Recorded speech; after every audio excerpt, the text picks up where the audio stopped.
हमारे नौजवान बेरोजगार हैं। बलूचिस्तान का जो एक अहम मसला मैं ये समझती हूँ हमारा नौजवानों का बेरोजगारी है। हमारे नौजवान पढ़ लिख के डिग्री ले लेते हैं, फिर कहीं पर भी उनको मेरिट के हिसाब से या कहीं पर भी उनको एडजस्ट नहीं किया जाता।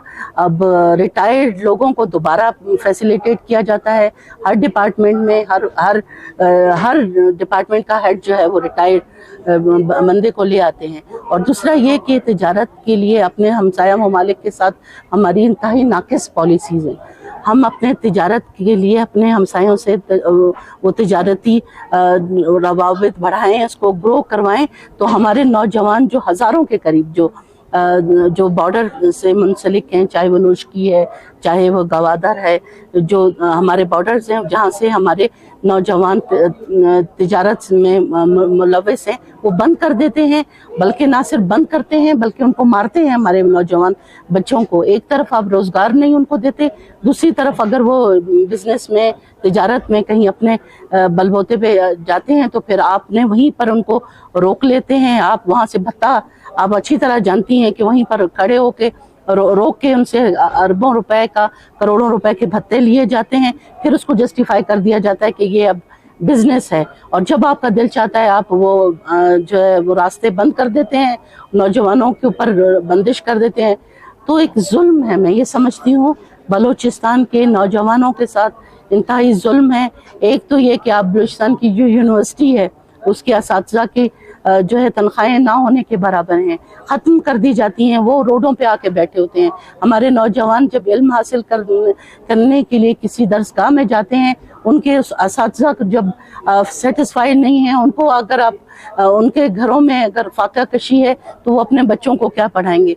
फिर हमारे बच्चे जैसे तैसे करके किस तरह मजदूरियाँ करके जब एक जगह पे आते हैं, अपनी डिग्री ले लेते हैं, फिर उनके लिए रोज़गार के दरवाजे बंद होते हैं।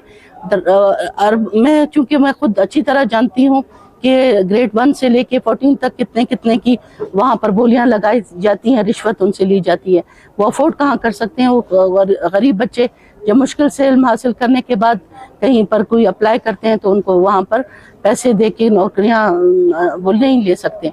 फिर कहीं पर अगर इस बॉर्डर जो हमारा ईरान के साथ है या अफगानिस्तान के साथ है, तो होता तो ये कि हम उसको फ्री जोन करार देते और तिजारत होती, और हमारे बच्चे जो बड़ी तादाद में हैं उस कारोबार में उसमें अपना घर का चूल्हे जलाते। लेकिन उसको भी बंद कर देते हैं। हम माही गिरों को उनके साहिल से दूर कर देते हैं, जिनका ओढ़ना बिछोना जो है वो माही गिरी है। तो मैं ये समझती हूँ कि जुल्म और ज़्यादती का निज़ाम है। इस वक्त जो निज़ाम पाकिस्तान में राइज है या बिलखुसूस बलूचिस्तान में, वो जुल्म का है, वो ज़्यादती का है, नाइंसाफ़ी का है। हज़रत अली का कौल है कि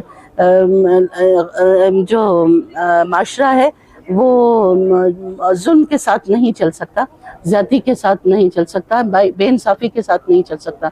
मैं ये समझती हूँ कि रिविज़िट करने की ज़रूरत है। जो यहाँ के बड़ी क़ुव्वतें हैं उनको प्रो पीपल पॉलिसीज़ को लाने की ज़रूरत है, उनको दर्द दिल रखने की ज़रूरत है। सिर्फ बलूचिस्तान से वो लूट खसूट की जो पॉलिसी है उसको ख़त्म करने की ज़रूरत है। मैं ये समझती हूँ कि आखिर तो कहीं आखिर तो हद होनी चाहिए, आखिर तो कहीं पर इंसाफ होना चाहिए, हविस की कोई एंड होना चाहिए। और यहाँ पर जो आवाम है वो इंसान हैं, वो भी मरते हैं तो खून निकलता है। तो दर्द दिल रखने वाली इंसान दोस्त पॉलिसीज़ बनाने की ज़रूरत है।